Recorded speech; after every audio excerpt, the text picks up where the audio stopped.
जय हिंद दोस्तों, वंदे मातरम। स्वागत है आपका मेरे चैनल ज्ञान वर्षा में। तो आज हम टीचर भर्ती या सीटेट या सीजीटेट का क्वेश्चन देखने वाले हैं, जो कि शिक्षण शास्त्र से रिलेटेड है। इससे पहले के जो वीडियो था उसमें भी मैंने शिक्षण शास्त्र का ही करवाया था, और इस टाइप का क्वेश्चन जो है हर बार एग्जाम में देखने को मिलता है।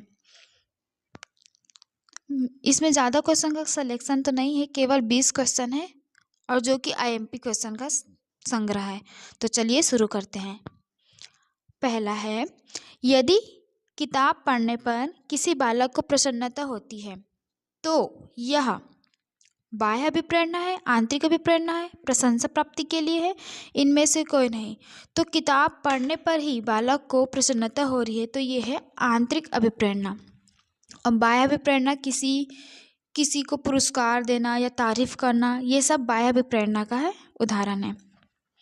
नेक्स्ट देखते हैं, धारा प्रवाहित, विस्तार, मौलिकता और लचीलापन इत्यादि घटक संबंधित हैं। तो ये अपसारी चिंतन से संबंधित है। नेक्स्ट देखते हैं, वह योग्यता जिसके द्वारा नए संबंध का ज्ञान होता है, इसकी उत्पत्ति में चिंतन के परंपरागत प्रतिमानों से हटकर असाधारण विचार उत्पन्न होते हैं, उसे कहा जा सकता है। इसे सृजनात्मकता कहते हैं, जो कि हटकर होता है, नई चीज़ का सृजन करना या नई असाधारण, जो कि पहले कभी ना हुआ हो।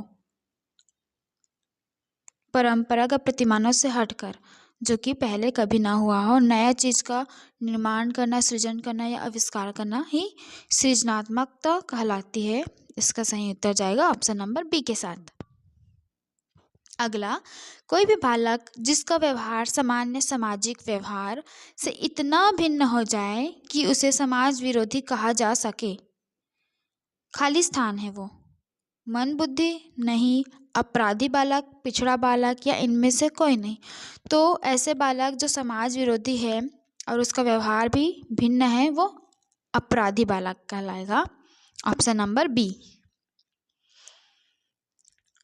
सीखने का अर्थ आदतों का अर्जन है, ज्ञान का अर्जन, अभिवृत्तियों का अर्जन है, या यह सभी है।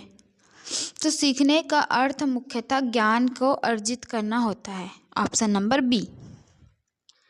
एक बच्चा 100 को वॉस तथा न्यूक्लियर को अनक्लियर में विभेद नहीं कर पाता है, वह निम्न से पीड़ित है। तो इस टाइप का विकार जो उल्टा पढ़ते हैं बच्चे, 100 और वॉस में अंतर नहीं कर पाना, वैसे ही कई बच्चे बी और डी में अंतर नहीं कर पाते। तो ये सब डिसलेक्सिया के पीड़ित बालक होते हैं। डिसलेक्सिया जो कि अध्ययन संबंधी एक विकार है। नेक्स्ट देखते हैं, छिपी हुई वस्तुएं ढूंढ निकालना इस बात का संकेत है कि शिशु निम्नलिखित में से किस संज्ञानात्मक कार्य में दक्षता प्राप्त करने लगा है।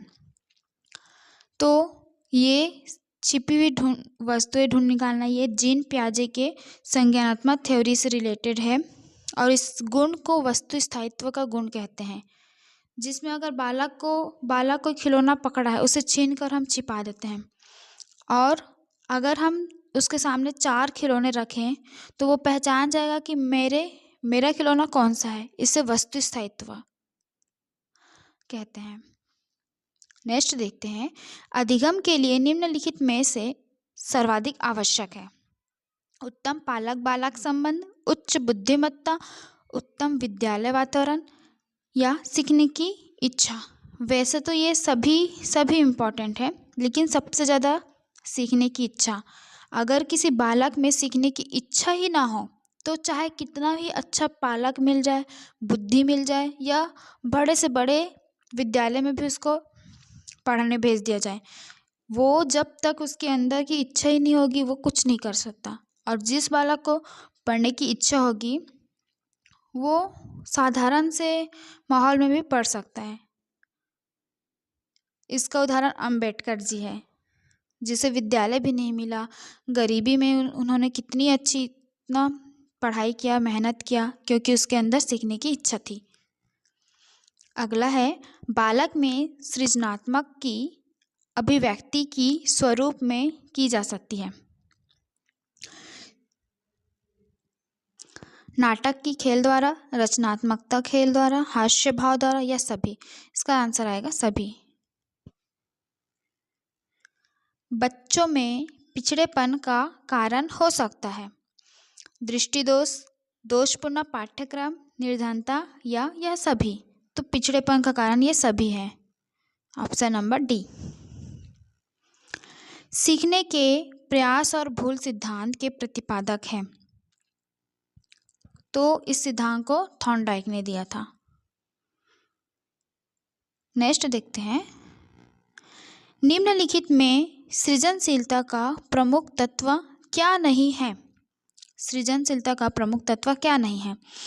मौलिकता, अनुशासन, धारा प्रवाहिता, लचीलापन।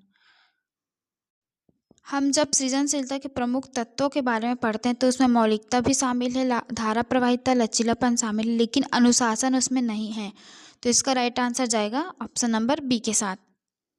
नेक्स्ट देखते हैं, एक बालक जिसकी बुद्धि लब्धि 105 है उसे वर्गीकृत किया जाएगा, उसे सामान्य बुद्धि में वर्गीकृत किया जाएगा,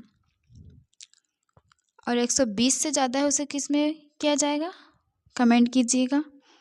अगला देखते हैं, एक 13 वर्षीय बालक बात बात में अपने बड़ों से झगड़ा करने लगता है